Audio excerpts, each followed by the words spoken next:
Ladies and gentlemen, Rik Mayall.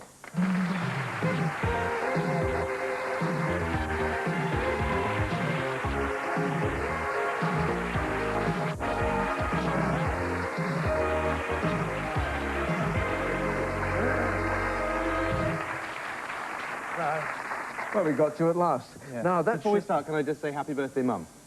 this very day? Birthday. Could you say happy birthday, Gillian? What's the name? Happy birthday, Gillian. Gillian, happy birthday. Thank you. Well done.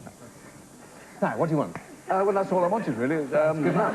Family Values had a familiar ring to it, though. Of course, I've never heard of anyone offer £250 for a lung before. Yeah. Is that based on anyone I might know?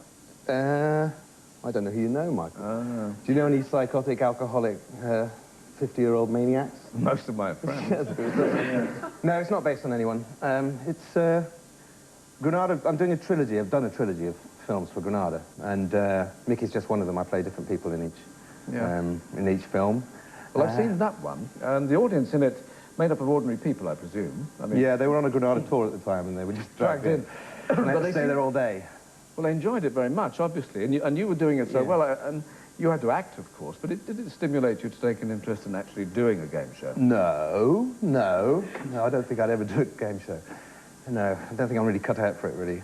Well, it was horribly convincing, you know. It was good. It's actually quite good fun to do. That's what's so scary about it. The sort of comedian's graveyard, really, you know, a bit like the Aspel show. As long as it's not the host's graveyard, it's all right. Yes, I was only joking. Now, Mickey, as you said, is one of 3 characters. Do you recognise you, or shall we recognise you in any of the others? It's difficult. They're all films that I'm trying to be more three-dimensional in the acting because they're films.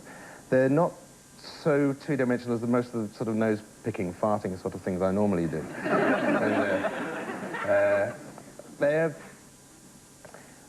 I look at it like the difference between, say, an anecdote and a joke. This is comedy. They're sort of comedies, but they've got to be real because they're actual stories. They're all sort of urban myths. And so, in the way that it's an anecdote, it's like something that really, really happened. They're all awful stories. The things have gone wrong awfully. So that's why... Oh, God, I'm so nervous. That's why I'm doing a more sort of three-dimensional sort of performance in it. Well, it is a long haul from Rik of the young ones. Does this mean you've grown up, or have you always been an actor rather than a comedian? Well, I don't know. It's very... I always get asked that sort of thing, and I'm more sort of a comic actor, really. It's hard to describe, really. It's like there are a million different ways of making people laugh, and I can't think of any right now. But I'm still doing. It's not. I don't want to make out like I've grown up, you know, and I'm doing sort of straight stuff because I'm still going on tour. Actually, you are with my bottom. And Adrian and my bottoms are doing 60 dates over the next 3 months. So it should be quite grueling. Yeah, but that's rude and knockabout and tiring, as you say. How are you going to manage 60 dates of that sustained cruelty? Just sheer pleasure and sexual thrill, really. I get out of hitting Adrian. Such a lot. Well, you were the Dangerous Brothers on Saturday night. In this very studio, live. I think. And here it was, then, that he came close to death so often. He had to, yes. If you look at the stuff, it's mainly Age who gets hit most. Though he does the dangerous stuff. When we were doing the Dangerous Brothers, we had to set him on fire, and quite a lot. That was good. There was one bit where we tested his trousers, I remember, and he lay down. We put the Bernie stuff on, and then you set it on fire, and of course he lies down like this, and all the flames went up, and that was fine. But in the actual sketch, he had to be standing on a chair, and being a stupid git, he didn't realise that flames go up, you see. So and the fireman gave him a special word, which for some reason was Peter. He had to shout if anything went wrong. And, of course, he's standing up there, and the flames are going into his face and his lungs, and he couldn't quite remember the word. So he went, ow! Right. George and Ron. But he's still alive, sadly, still alive, and probably watching tonight, Eddie. Yeah. Just doesn't walk anymore. No. Walk him, right. When you write these things, do you just sit in an office hurting each other all day? Yeah, mostly. Yeah.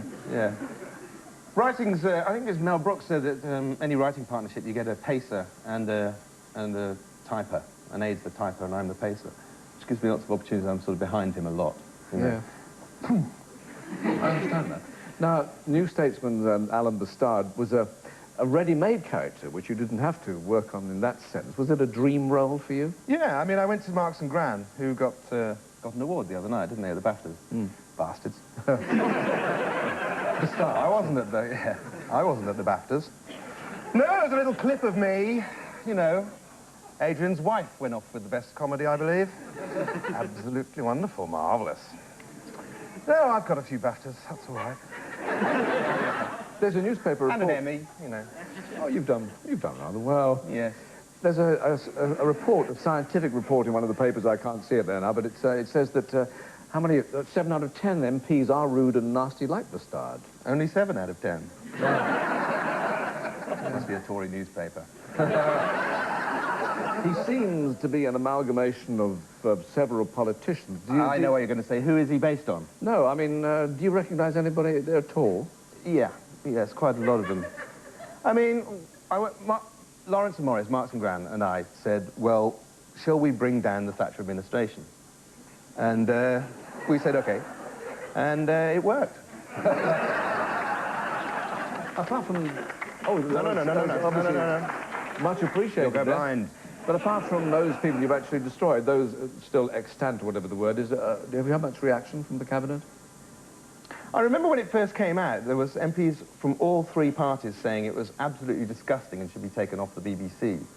And it was on YTV at the time. And they hadn't seen it. It was kind of knee-jerk. You get people who get phoned up, though, don't you? MPs who get phoned up and just give any old reaction straight away. I think they quite like it. I met Ken Livingstone, and he said it's a lot worse in real life, you know, Rick. Well, that helps, doesn't it? Yeah, To get yeah. the horse's mouth. I was on your show, actually. Who was? Me and Ken Livingstone, and it was after that when we were on the radio together. On the wireless? Yeah. Of course, happy days. Cracker Jack.